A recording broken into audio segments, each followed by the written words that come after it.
Hello, and welcome to your Week 10 Lesson 2 video. You should have already watched Lesson 1. Hopefully you have. In Lesson 2, we're going to look at adding some more advanced features to our shell scripts and writing some more advanced shell scripts. We're going to look at positional parameters and how they work. So instead of prompting our user for information, we're going to pass our script arguments like you do commands. And we're going to do things with those arguments. We're going to look at command substitution and math operations, testing conditions, and using some logic and looping. So let's dive into that, shall we? So here's everything we're doing today.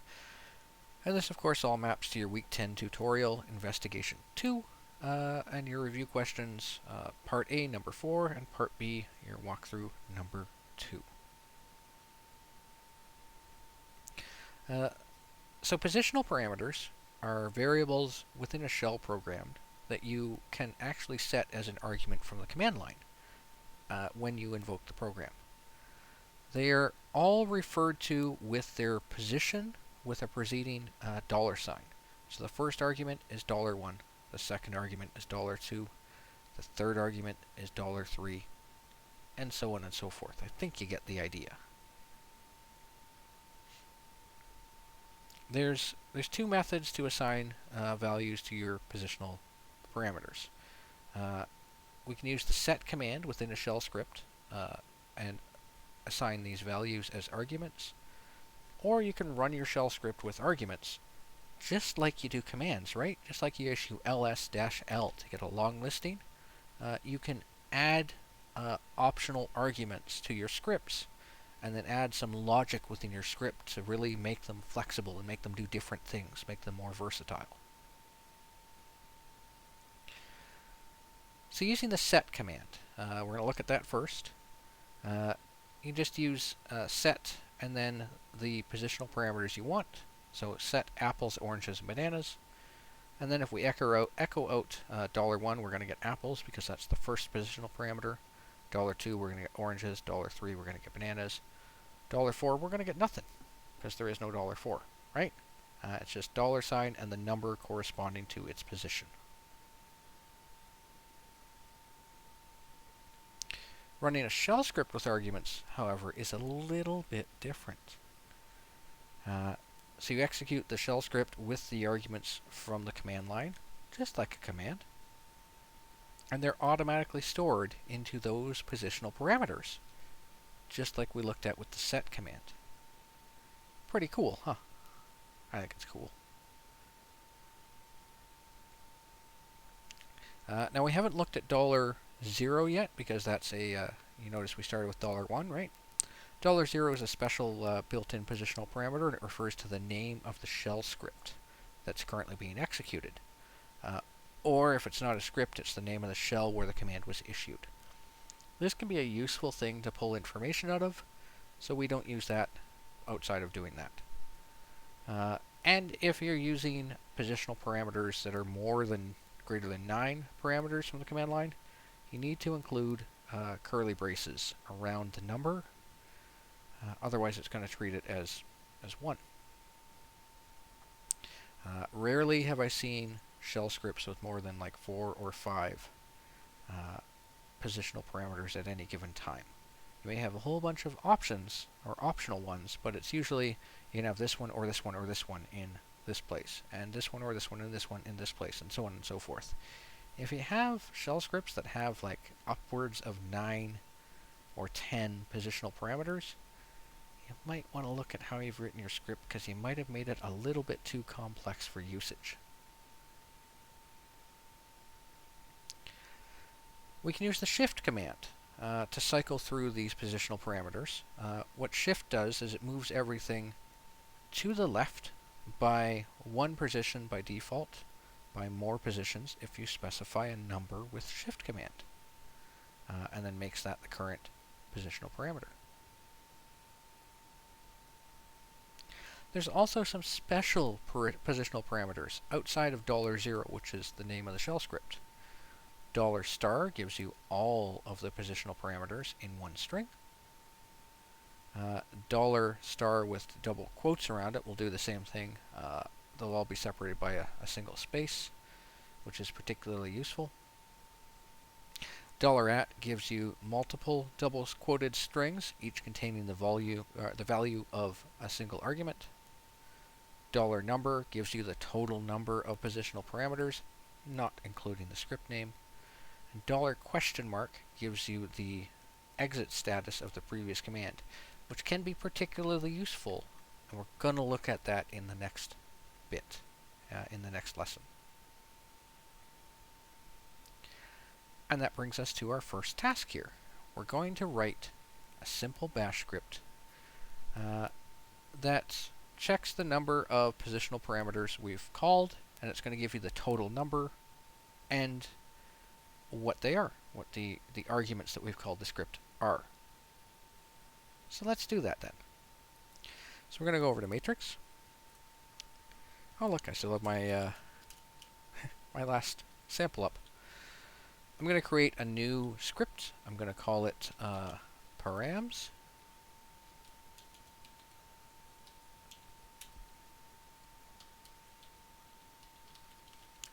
We're going to do our useful stuff again. So our author,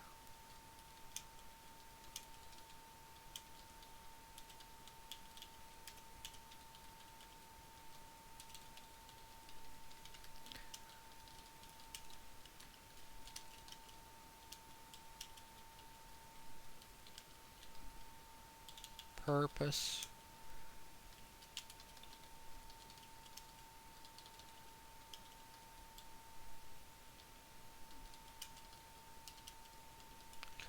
so in the usage here, usually what I see is, or have seen done in the past, is that convention there. Args mean indicating that there's arguments. And you may, I mentioned previously, you're going to have a comment block in a well-documented script with all of your error codes and what their exit statuses are and what they mean. You're also going to have a comment block here that indicates what arguments this can be called with.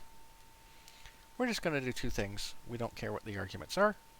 We're going to echo out the total number of arguments and then what they are using those special variables we looked at. I'm going to close this so we get our syntax highlighted again.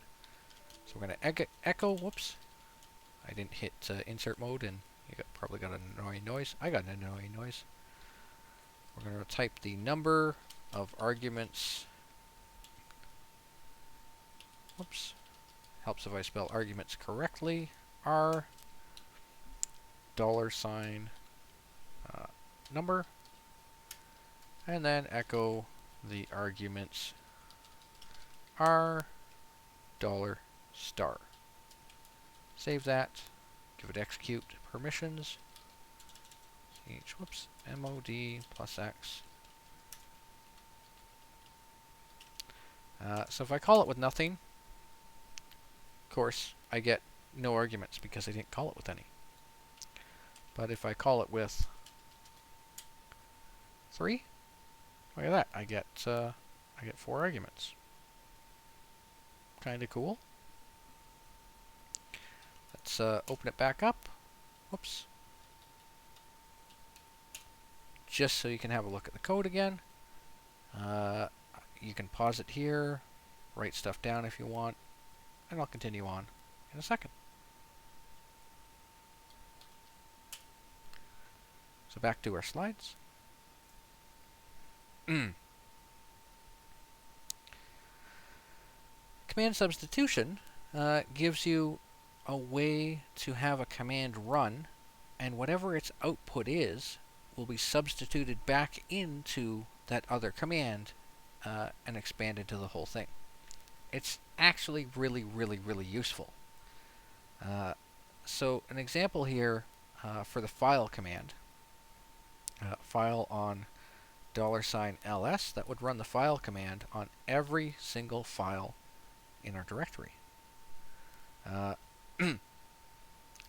mail here, mail-s message, so that's setting the subject to message. We've looked at the mail command already. $sign in brackets again, so this is how you do command substitution. Or you can use the backticks. This is the more modern way to do it. Cat email list.text. So this is going to mail this out. This would create a mail bomb, right? It's going to email it out to everybody who's contained in this email list.text. And we're going to redirect into that the contents of message.txt. You know, if you want to email 100,000 people at once, that's how you do it in one line. Echo the current directory is pwd. Well, that's going to give you the present working directory, the output of the pwd command. The current hostname is $sign in round brackets hostname. It's going to give you the output of the hostname command. The date is $sign and this string here, so that's specifying a syntax or a particular format with your date. It's going to run the date command and it's going to give it to you in this format. So in here it's going to be Tuesday, March 2nd, 2021.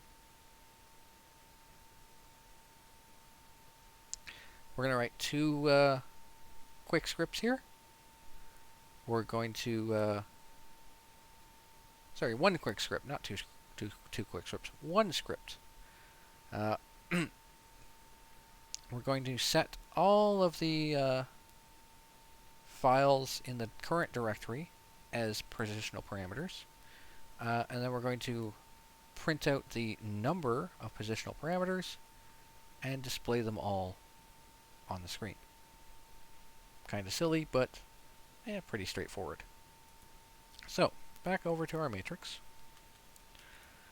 I'm going to call this one files1, because we're going to have a files2 later.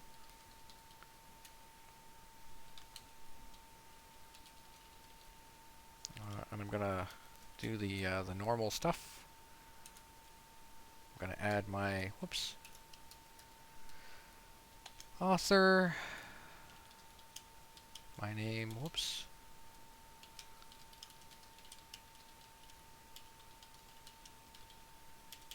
I always want to put my Gmail address in there. I don't know why. Probably because most of the bash scripting I've done, I've used my Gmail for that.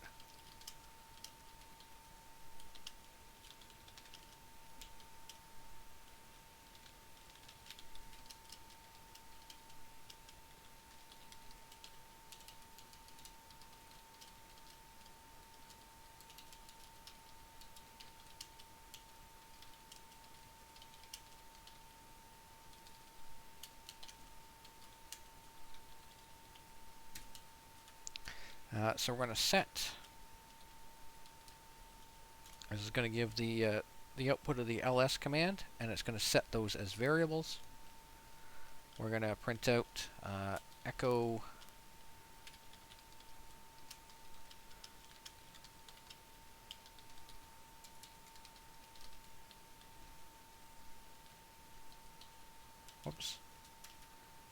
and we're going to echo out, here are the file names.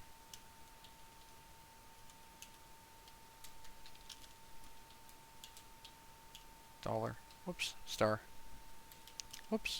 That's not going to work. That's going to work. Let's run that. So again, give it execute permission.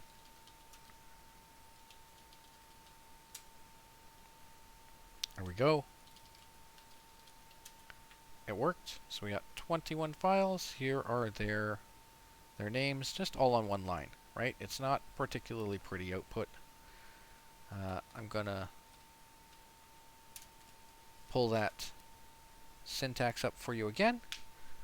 Do my standard. You can pause, have a look, and then we'll go back to the slides.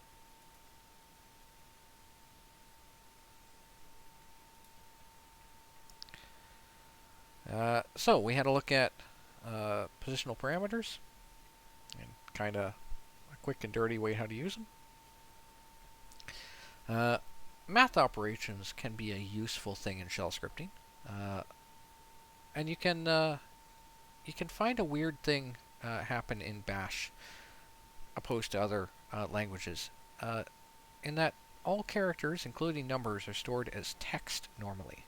So when you're creating, or when you're trying to perform math operations, echo $1 plus number 2, for example, it's going to treat it as a string. It's not going to treat it as a number. So you have to use the built-in math structure to do that, math construct. So this will convert whatever's in it to numbers, and then perform math on them. So if we have num1 and num2, we've got num1 is set as 5 and num2 is set to 10 here. The way you call the math structure, you just use echo, $, double round brackets now, and there can be space on either side of these or not. It doesn't matter. Some people like putting space in because it's useful. Num1, $num1 plus $num2, right? The value of num1 plus the value of num2, and it's just going to echo out the value. Subtract this, it's going to give you that. And if you want to store it as a variable, you could do that in there too, and then just echo out the value of the variable. There's different examples on how to do that. Your basic math operations that you're going to deal with, we have addition, so that's plus, subtraction, so that's a minus, right? Multiplication is represented by a star. Division is represented by a slash. The remainder, or the modulus, is represented by a percent. To deal with exponents, we put 2 stars. To increment by 1, or increase by 1, just plus plus. And to decrease by 1, minus minus, or decrement.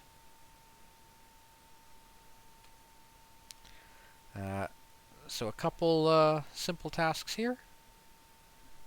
Two scripts here. First one, we're going to prompt the user for a price and a quantity of items at that price that were purchased, and give you a total.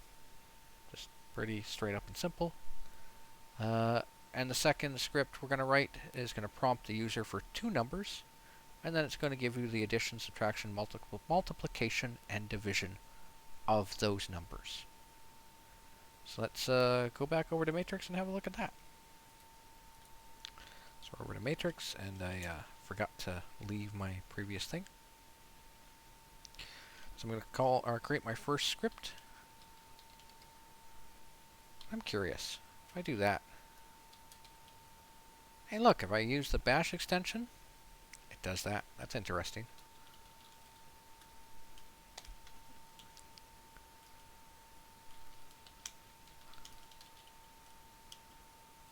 I guess another example or another advantage of doing that.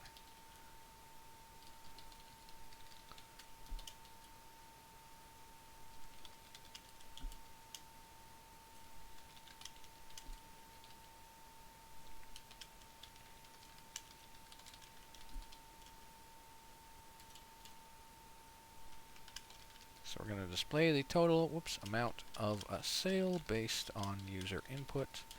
Its usage is /purchase, PURCHASE .bash. I included the .bash here. And a note about this one. This will accept only whole integers with this math. If you try to pass it decimal numbers, it's not going to work. So we're going to have 2 prompts. So we're going to use the read command, right? Read-p. Please enter the total number of items purchased. We want a space, so we need to include that in the prompt, and we're going to store that in items. And read-p. Please enter the price of the items. We're going to store that in price. Then we're going to echo out the total cost is, and we're going to do our math right here. Items times price. Whoops. Double colon. or sorry, double colon, double bracket. Close our quote. Let's give that a go. Whoops. Apparently a capital X in vi will encrypt the file. We didn't want to do that. Give it execute permission. chmod +x purchase.bash. Let's run it. So let's say we have 10 items, and let's give them $2, just to make sure that our math checks out. It should give us 20, right? Hey, look at that. Now something useful we can throw in here. Let's throw a $sign in front of that too, right? Now, because we want a literal $sign, whoops. We want a literal $sign, we're going to have to quote it. So we can quote it with a slash there. Let's try that again. 10, $2 each. Look at that. Looks pretty awesome. Simple, but effective. And then we're going to do our various math operations in our task number 2. So this one's math. Oops. .bash. Our usual shenanigans.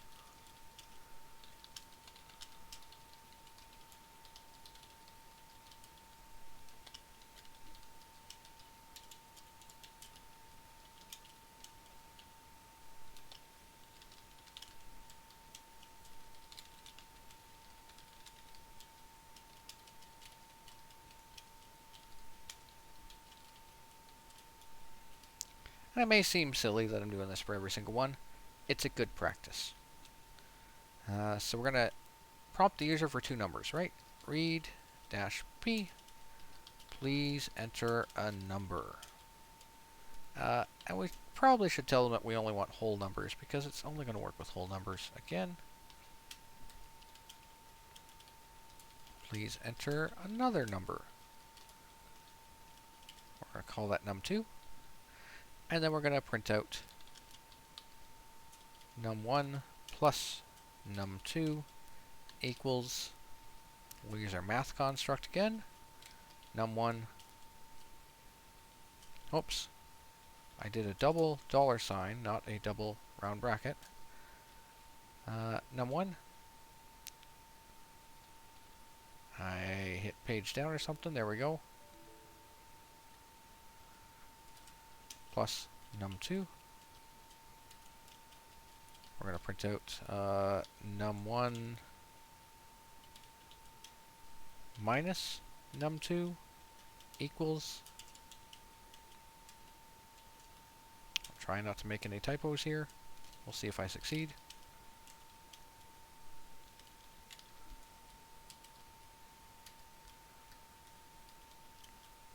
Oh, I see what I'm missing. That's better. So num1 times num2 equals num1 star to represent multiplication, right? And echo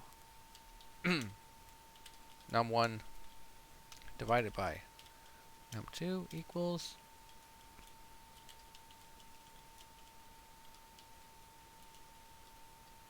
close our quote, save it, give it execute permission,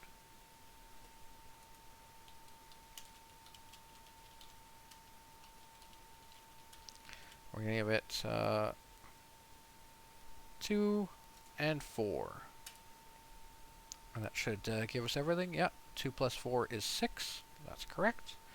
2 minus 4 is -2, that's correct. 2 times 4 is 8. 2 divided by 4, it really didn't like that one. So let's try it with 4 and 2.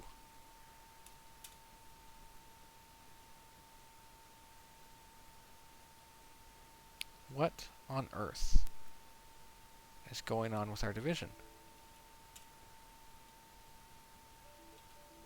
I wonder... Oh, I missed... Look what I did. Let's try that. And there we go, yes. 4 divided by 2 is definitely 2. See, I missed a round bracket. Crazy stuff. So hopefully... oh, I'm going to pull that up again, right? So you can look at the source code if needed. And then we'll go on to our next example. So if you need to, pause now.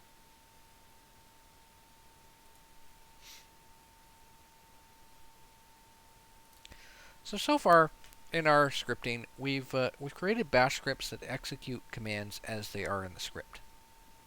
Which, don't get me wrong, when you're first learning how to bash script, that's exactly how your bash scripts are going to be. They're just going to be your commands as you would have executed them from the command line. Maybe with some fancy stuff like variables, but you're not going to have any funky logic in there. And that can be useful. But we can use just a tiny little bit of flow control statements that will control the sequence of the events running in the script or check conditions. And this makes our scripts a lot more flexible. It allows them to adapt to changing situations, to different input, different uses.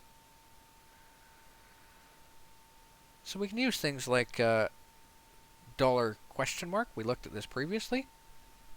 This is a special parameter, a special variable that gives you the exit status of the last or the previously issued command, the last command you issued. So you can use this, and this works for pipes too, right? It's the exit status if you use it with a pipe of the last pipe. And the way exit statuses work, 0 represents a success. Any successful process, any successful command will finish with a 0 exit code. An exit code of anything other than 0 indicates an error. So we can use this when we look at shell scripting in a couple weeks. We'll do some more stuff here. To give you some more flow control statements, we can use the test command as well. This will simply just test to see if a condition is true or false. It's either met or it's not met. We can use the keyword test with this, or we can actually use this within if statements. So here we're going to set a variable name equals Murray, test $name equals Murray, and then we check the exit code. If it's 0, then it was. If it's not 0, then it wasn't.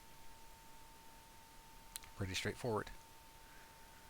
Now with the test command, you can't use the greater than or less than symbols because those are redirection symbols, right? They're already reserved.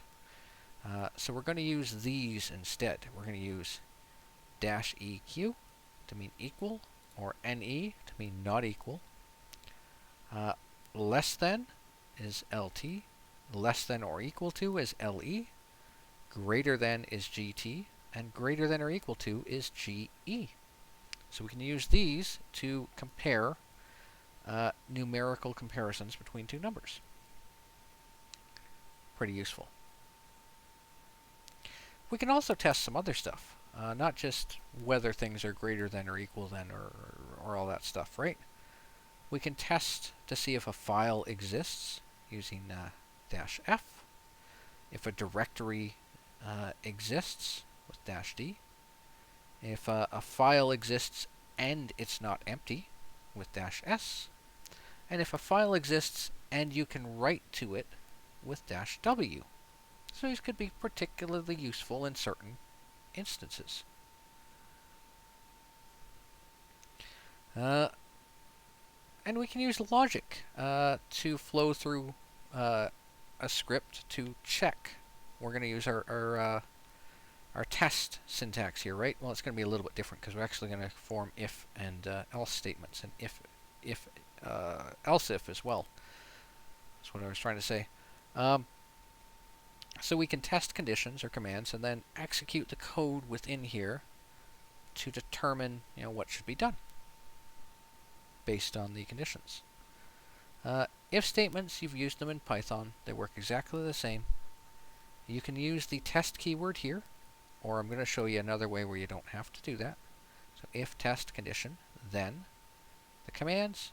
And the way we close an if statement in Bash, I always found kind of funny. We just invert the letters. To end an if statement, it's not end if, it's fi. Fee, fi, fo, fum.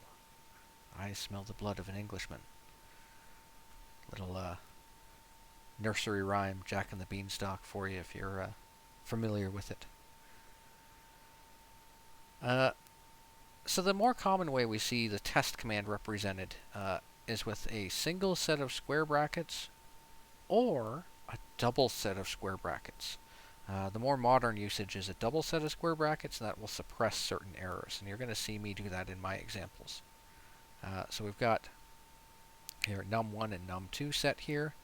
If num1 is less than num2, then echo less than. And I use a cleaner syntax here as well. I use a semicolon here and put the then on this line, as you're going to see.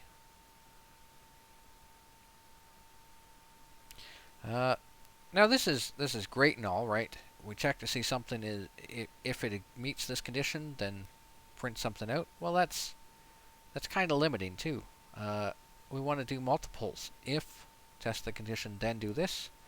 Else do this. And you may have multiple here, so you're going to have like an else if, an else if, an else if, and then an else, which is usually a catch-all. So we're going to write two scripts here. The first one is going to set a variable called course, and we're going to set its value to OSL640, not ULI 101. I missed that in updating these slides, it seems. All in lowercase. And if that's what the user inputs, then we're going to display you are correct. If they don't input that, we're going to display you are incorrect. And that's you are incorrect is what we're going to modify the script to do after. So we're just going to do this first. We're just going to check and see if it's equal to that. If it is, we'll display you are correct. Then we're going to modify it to do the other stuff. So let's have at it, shall we? So let's get back into matrix here. Get rid of that. Course.bash. In bash. So my author. Whoops. All my fun jazz up here.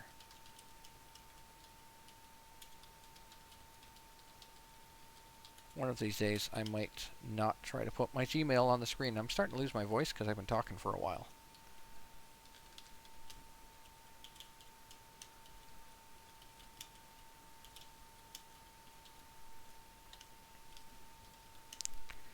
So the purpose, we're demonstrating conditional logic.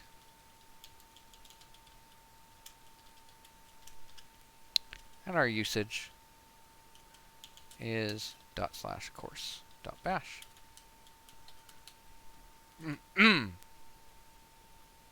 Now we're going to hard code our answer to OSL640. We're going to read with a prompt. Please enter a course code and store that in code. Oops. If code equals answer, then, so again, if this was numeric, we would have to use EQ. It's not. It's string, so we're going to look and see if it's we're going to echo out you are correct. Whoops. ECT. Phi to end our if. So let's save it, give it execute, and call it. So let's give it something that's obviously incorrect. And look at that, it exited it. Let's give it what we're looking for. And hey, you're correct. Awesome. So So let me open that up. And there's your, whoops, there's your code there. And then we're going to move on to task 2. We're going to display, well, we've got our syntax here for if it's correct. Well, what about if it's incorrect, right? We can do that as an else if, which in bash is just simply elif. And then our condition, if our code is not equal to answer,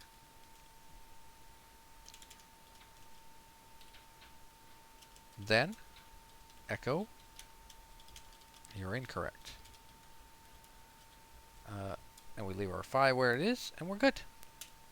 Let's give that a go. Look at that, we're incorrect. Make sure we didn't break our initial input. Awesome, we're good.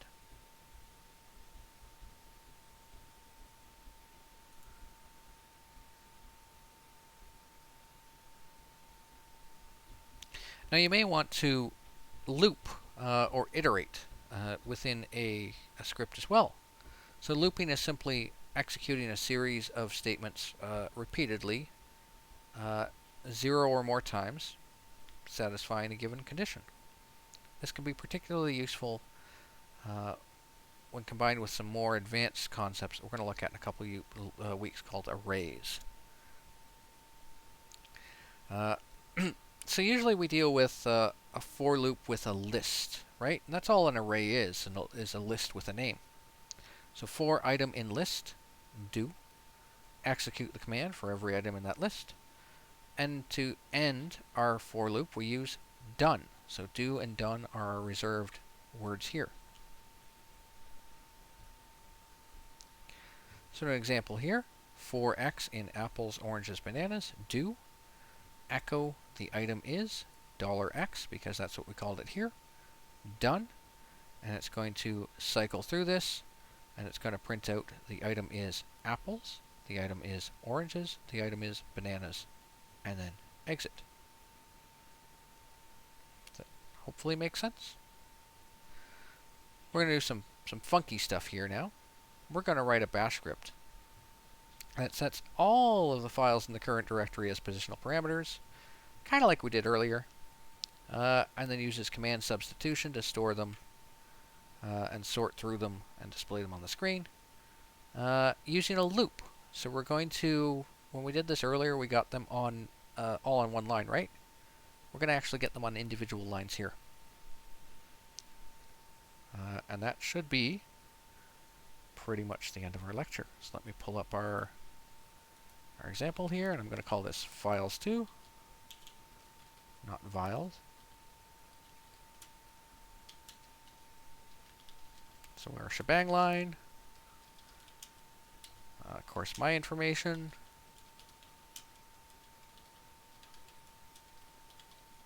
and hopefully you've seen me do this enough that you realize that it's a good thing to do.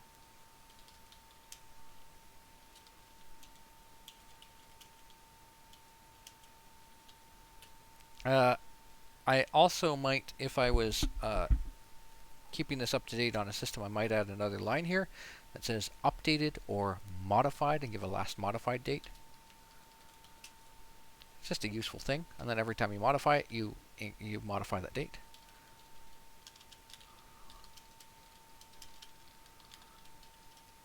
Directory and the file names. Usage, always a good thing, right? Files2.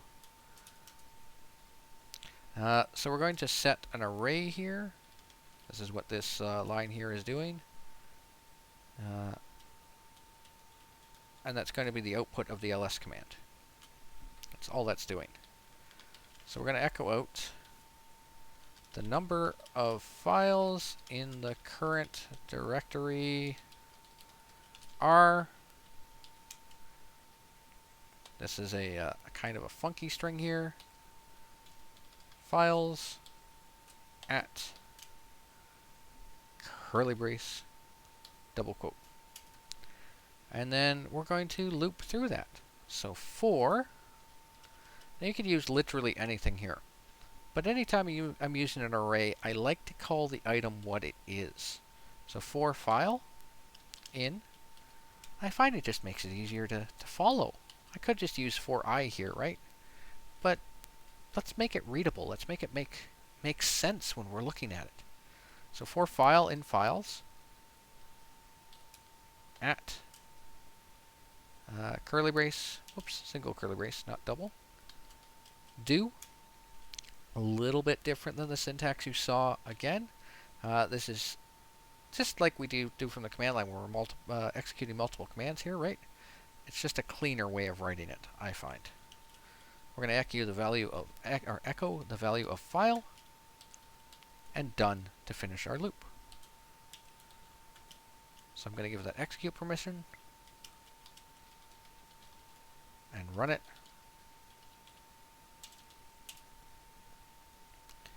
And there we go. We got 25 files in the directory, and here's the output, right? We basically did an ls, just with a for loop. I'm going to pull that up. Oops, files2.bash. So feel free to have a look at this and pause if you need to. And naturally, for more practice, you're going to notice there's 4 investigations in this week's tutorial. It is pretty long. The second video here maps to your week 10 tutorial, investigation 3 and 4, and your practice questions, part A, number 4, and part B, walkthrough number 2. With all that in mind, take care, be safe, and I will see you in our lab class this week. Have a great week. Bye for now.